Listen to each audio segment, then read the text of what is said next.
It's a cold and foggy winter morning, and I'm standing on the world's tallest bungee platform. The platform I'm standing on is so tiny that I have to stand on my toes and balance myself against the wind.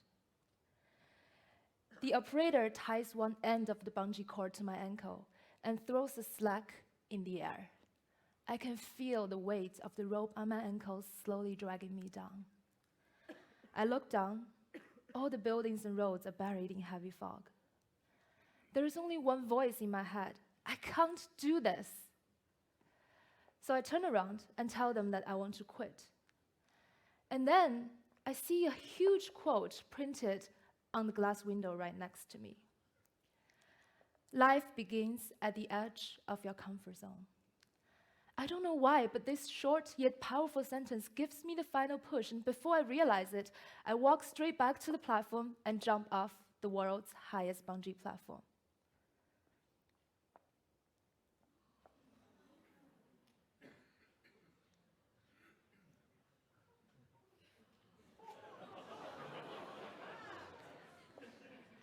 During the 5 seconds of free fall, I remember thinking to myself, it's not as scary as it looks. And that thought led to a whole new world. Every time I hear the voice of fear in my head, I can't leave this job because I'm not going to find anything better. I'm scared of entering a new relationship because I don't want to be hurt again. And even a minute ago, before I walked onto the stage, the voice was repeating in my head. Every time I hear that voice, I take a deep breath and tell myself, it's never as scary as it looks. Let me take you back to the summer of 2007. A remote village in Cambodia, a small room in a domestic violence victim center. It's my first day of work. I walked into the room and was introduced to an 18-year-old girl. Her name was Chia. Chia was so emotionally, physically abused that she was trembling all the time and she couldn't even look at me in the eyes. And on her face, I saw fear, anxiety, and shame. And that day, Chia refused to take our help and went back to her husband. And in the course of the next few months, she would do that again and again, only come back with more bruises and cuts. Chia knew that she should leave her husband, but she was scared to because she had been married to him since 14, depended on him for survival, and did not know that she could live a life on her own.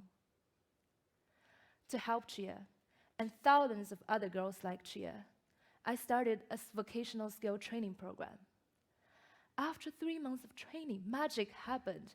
Chia regained confidence and dignity, stepped out of the fear of failure, found a new job in a local hotel, and separated with her husband. She started a new chapter of life at the edge of her comfort zone. Chia might be an extreme example, but I can see myself in her, and maybe you can too. What is it that you're not doing because of fear of failure? Finding a new job, starting a new company, or asking someone out for a date? For me, it was the fear of public speaking. Whatever it is, I encourage you to try it because as Chia found, and I found, and I think you will find too, it's never as scary as it looks. And you're stronger and more capable than you thought. The second story is about embracing uncertainty. My friend Zhang lives an extremely comfortable life in Hong Kong. He works from 9 to 5 and receives a very good pay. But he's dispassionate about his job and life, and he's constantly complaining. He has lived his whole life with certainty that the fear of losing what he had is stopping him from pursuing his passion. Until one morning, I got a call from him. Hi, Yubing. I went to a positive psychology class last quarter. Got so inspired, I quit my job today and I'm moving to Australia. You what? What are you going to do with your life? I asked.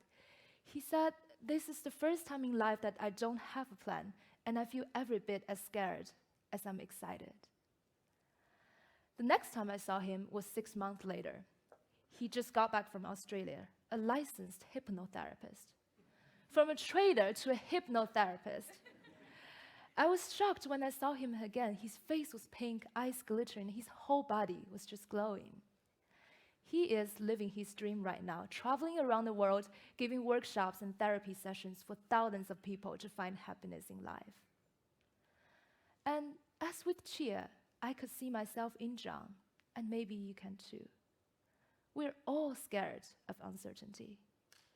Giving up all you have to pursue a dream that may or may not work out. Loving someone with whole heart without guarantee. It's incredibly hard, but as Zhang found and I found, and I think you will find too, it's never as scary as it looks, and it leads to more possibilities and happiness in life. The last story is about vulnerability, and the last story is about me. My love for my parents is the strongest emotion in my life, but in Asian culture, love is seldom expressed in words. It makes me feel extremely uncomfortable to tell them I love you or to even share my feelings with them. Our daily conversation is a combination of what I had for lunch and what they had for dinner. The word courage came from Latin root cur, which means heart. And the original meaning of courage is to tell the story of who you are with your whole heart. I don't know why I have the courage to stand here today and share my story with you, but I don't have the courage to tell my parents I love you. They raised me with love, so much love.